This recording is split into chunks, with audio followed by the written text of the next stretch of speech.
Hello दोस्तों, exam warrior पर आपका स्वागत है। मेरी डेली रूटीन की शुरुआत होती है सुबह 5 बजे से और मैं जा रहा हूँ रनिंग के लिए, क्योंकि रनिंग या फिर फ़िज़िकल एक्टिविटी फ़िटनेस के लिए बहुत ही ज़रूरी है। डेली पढ़ाई करने से पहले मैं कुछ टारगेट्स लिखता हूँ जो कि मुझे डेली टू डेली कवर करने होते हैं। आज के टारगेट में मुझे पूरा करना है इकोनॉमिक्स की एनसीईआरटी क्लास 11th, उसके बाद newspaper the Hindu, geography NCERT class 11th और प्रीवियस ईयर के क्वेश्चन पेपर्स। अभी सुबह के बज रहे हैं 7 और पहले शिफ्ट हमारी शुरू होती है। इसमें हम पढ़ेंगे इकोनॉमिक्स में क्लास 11th की एनसीईआरटी पढ़ने वाले हैं।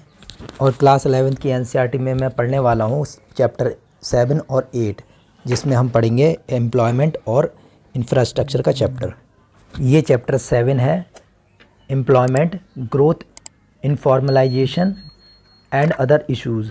ये चैप्टर पढ़ने के बाद मैंने समझा कि बेसिक कॉन्सेप्ट एम्प्लॉयमेंट से रिलेटेड कौन कौन से हैं, वर्कर क्या होता है, वर्क फोर्स क्या है, अनएम्प्लॉयमेंट किस तरह की है हमारे इंडिया में। साथ ही साथ एक अगला चैप्टर जो मैंने पढ़ा इंफ्रास्ट्रक्चर के मेन कौन कौन से चैलेंजेस है वो इसमें मैंने सीखा, और जो क्या क्या एरियाज़ होते हैं, कितने टाइप के इंफ्रास्ट्रक्चर जो इंडिया में हैं, इंफ्रास्ट्रक्चर के रोल क्या क्या है जो इकोनॉमिक डेवलपमेंट में, और जो प्रॉब्लम फेस करती है जो इंफ्रास्ट्रक्चर में इंडिया, वो क्या क्या हैं। तो ये थे दोस्तों 2 चैप्टर, जो कि एक पहला चैप्टर था एम्प्लॉयमेंट और इंफ्रास्ट्रक्चर के टारगेट में। इकोनॉमिक्स में ये दोनों चैप्टर थे और ये दोनों चैप्टर हुए कंप्लीट, और रिवाइज भी मैंने कर लिया दोबारा से एक बार देखने के बाद। इस एनसीईआरटी में केवल 2 चैप्टर रह जाएंगे जो कि मैं कल रिवाइज कर दूंगा। इकोनॉमिक्स पढ़ने के बाद जो अगली शिफ्ट है वो न्यूज़पेपर की है। न्यूज़पेपर में 9 बजे से 11 बजे 2 घंटे तक न्यूज़पेपर पढ़ता हूँ, क्योंकि न्यूज़पेपर यहाँ पर हार्ड कॉपी में आता नहीं है गांव में रहने की वजह से। तो यहाँ पर मुझे सॉफ्ट कॉपी या फिर आप कह सकते हो पीडीएफ में ही पढ़ना पड़ता है। न्यूज़पेपर में पढ़ने के लिए मैं पहला पेज देखता हूँ और इंटरनेशनल रिलेशन देखता हूँ और एडिटोरियल देखता हूँ। यहाँ पर मैं जो जो इम्पोर्टेंट आर्टिकल्स होते हैं उसके शॉर्ट में नोट्स बना लेता हूँ। और इसमें एडिटोरियल है, विशेषकर एडिटोरियल से क्वेश्चन आजकल ज़्यादा पूछे जा रहे हैं, तो आप भी ऐसा कीजिए कि एडिटोरियल है वहाँ पर उसके नोट्स ज़रूर बनाएं। खासकर 2 या 3 एडिटोरियल ज़रूर पढ़ें रीड भी। यहाँ पर मैं भी एक बिल्किस बानो से रिलेटेड एडिटोरियल है, उसके नोट्स बना रहा हूँ। उसमें रेमिशन जो पॉलिसी है स्टेट गवर्नमेंट की होती है, उसके बारे में जो भी बताया गया है मैं इसमें शॉर्ट नोट्स बना रहा हूँ। उससे रिलेटेड जितने भी एक्ट्स हैं उसमें सब समझाया गया है। एक टॉपिक आया है इकोनॉमिक्स में रिलेटेड, ट्रिकल डाउन इकोनॉमिक्स, उससे रिलेटेड एक इकोनॉमिक्स में बहुत ही अच्छा टॉपिक आया है। तो इसके भी बहुत ही इंपॉर्टेंट नोट्स थे, बहुत ही इंपॉर्टेंट जो कॉन्सेप्ट थे जो कि मैंने इसमें लिख लिए हैं। और बाकी की जो भी छोटे छोटे आर्टिकल्स होते हैं न्यूज़ में, उसको आप अगर आपको लगे कि भाई उसमें न्यूज़ में आए और इम्पोर्टेंट है तो उसको लिख लीजिए, नहीं तो आप करंट अफेयर्स में जो मैगज़ीन होती है उससे पूरा कर लीजिए। और अब न्यूज़पेपर हो गया कंप्लीट, और कंप्यूटर बंद कर देते हैं और साइड में रख देते हैं, क्योंकि अब इसका काम हो गया ख़त्म। क्योंकि मुझे न्यूज़पेपर के लिए ही लैपटॉप खोलना पड़ता है, बाकी सब हार्ड कॉपी ही है। तो बुक्स वगैरह जो हैं, जो भी नोट्स हैं, वो मैं रख देता हूँ यहाँ पर साइड में। और अब देखता हूँ, लग रही है भूख, बज गए 11, अब टाइम हो गया है खाना खाने का। क्योंकि गांव में जो है दोपहर में नहीं खाना खाते हैं, यहीं पर 11 बजे 12 बजे तक खाना खा लेते हैं। तो अब खाना खाने का टाइम आ गया है, तो चलते हैं खाना खाने के लिए, देखते हैं क्या बनाया है। और इस समय जो कि बना है उड़द की दाल और रोटी, और वहाँ पर है प्याज, बहुत टेस्टी है। चलिए टेस्ट करते हैं। तो दोस्तों हो गया है कंप्लीट खाना, पेट भर गया है, एनर्जी आ गई है, एग्जॉस्ट हो गए थे काफ़ी। तो अब रूम में चलते हैं।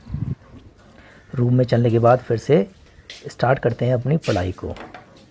यहाँ पर मैं एंटर कर लेता हूँ और उसके बाद हम लाइट्स ऑन कर देते हैं, क्योंकि अंधेरा रहता है थोड़ा और गर्मी भी है, 2 दिन से लाइट भी नहीं आई है, तो पंखा चला नहीं सकते, तो केबल हम लाइट से ही काम चला लेते हैं।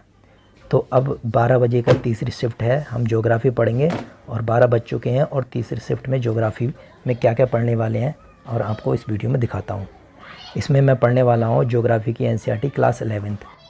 तो दोस्तों आज मुझे 11th क्लास की एनसीईआरटी में 2 चैप्टर कंप्लीट करने हैं, क्योंकि ये चैप्टर बड़े बड़े हैं तो टाइम लगने वाला है।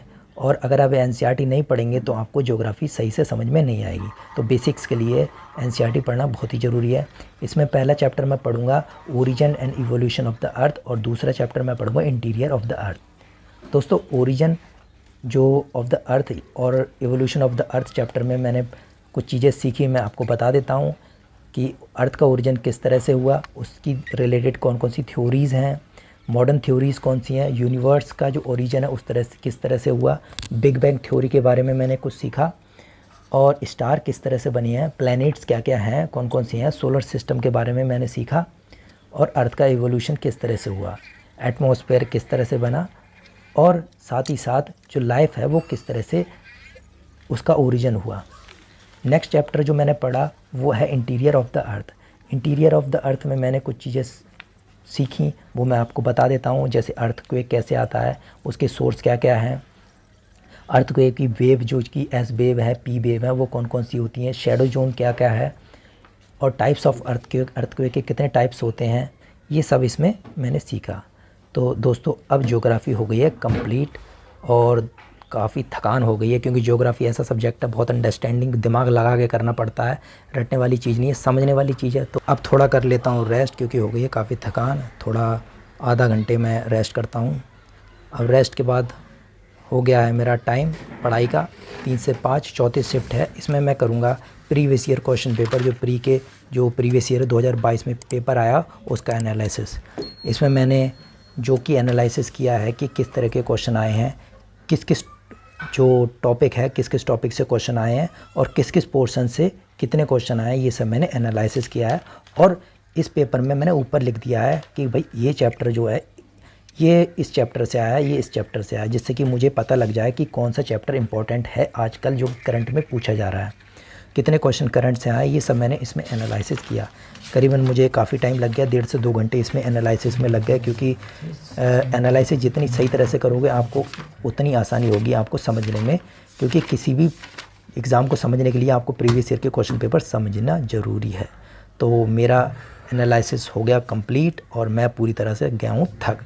बज गए हैं शाम के 5 और रिचार्ज फ्यूल यानी कि रिचार्ज के लिए मुझे थोड़ा स्नैक्स वगैरह लेनी बहुत ज़रूरी है एनर्जी के लिए। तो चलते हैं नीचे। तो स्नैक में है 1 गिलास दूध और हैं क्रीम बिस्किट्स, तो ये फुल एनर्जी देते हैं। मिल्क आपको पता ही है प्रोटीन और फुल डाइट होती है मिल्क में, तो बढ़िया एनर्जी मिल जाती है। तो अगली शिफ्ट चलाते हैं हम 5:30 से 7 बजे तक, यानी कि 1.5 घंटे हम पढ़ेंगे। इसमें मैं पढ़ने वाला हूँ इंडियन पॉलिटी। इंडियन पॉलिटी में मैं 2 चैप्टर पढ़ूँगा। एक है salient feature of the constitution, constitution के कौन कौन से फीचर्स हैं वो पढ़ूंगा, और एक चैप्टर मैं पढ़ूंगा प्रीएम्बल।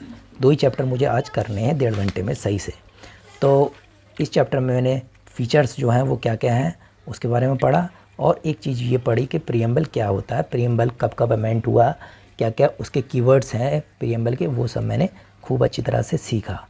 और ये जो आपको पता ही है कि इंडियन पॉलिटी कितनी पसंद होती है, अगर आपको समझ में आ जाए तो ये 2 चैप्टर मेरे हो गए हैं आज के लिए कंप्लीट। और अब थोड़ा रिफ़्रेश होना भी बहुत ज़रूरी है, तो हम अब चलते हैं इवनिंग वॉक पर, क्योंकि अगर आप गांव में रह रहे हैं और बाहर खेतों में नहीं गए तो फिर फ़ायदा क्या है गांव में रहने का। तो चलिए चलते हैं खेतों पर या फिर नदी पर। तो मैं जा रहा हूँ इस टाइम हरियाली यानी कि जो शांति और हरियाली की खोज में खेतों की तरफ। तो यहाँ पर मेरे गांव में एक नदी है, तो वहाँ पर ही मैं जाता हूँ अगर मुझे थोड़ा पीस या फिर शांति चाहिए होती है। तो यहाँ पर बहुत ही शांति है बिल्कुल, और कितना खूबसूरत व्यू जो आता है जो नदी के किनारे, आपको पता है अगर आप सब गांव में रहते होंगे तो आपको ज़रूर पता होगा। यहाँ पर भी हमारे यहाँ पर भी एक नदी है, तो वहाँ पर देखिए कितनी शांति है, हरियाली चारों तरफ है। यहाँ पर ये जिसे बोलते हैं चरई, जिसे चारा होते हैं गाय भैंसों का चारा होता है वो है, और ये पगडंडी है, रोड नदी की तरफ जा रहा है। बारिश हुई नहीं है तो नदियाँ यहाँ पर सूखी हुई हैं। आपको पता है यहाँ पर छोटा सा एक पुल भी है जो कि दूसरी पार जाने के लिए। यहाँ पर हरियाली है, आप एंजॉय कर रहे होंगे, देख रहे होंगे हरियाली कितनी है। अगर आप शहर में रह रहे हैं तो आपको इस चीज़ की कमी खलती होगी, तो अगर आप शहर में भी हैं तो नीचे कभी कभी गाँव में जाना चाहिए। और यहाँ पर मैं वीडियो को करता हूँ एंड आई होप आपने वीडियो एंजॉय की होगी, बहुत कुछ सीखा होगा और मोटिवेशन भी लिया होगा। अगर आपको वीडियो पसंद आई है तो प्लीज़ चैनल को लाइक, शेयर और सब्सक्राइब ज़रूर करें। मिलते हैं नेक्स्ट वीडियो में, तब तक के लिए जय हिंद, जय भारत।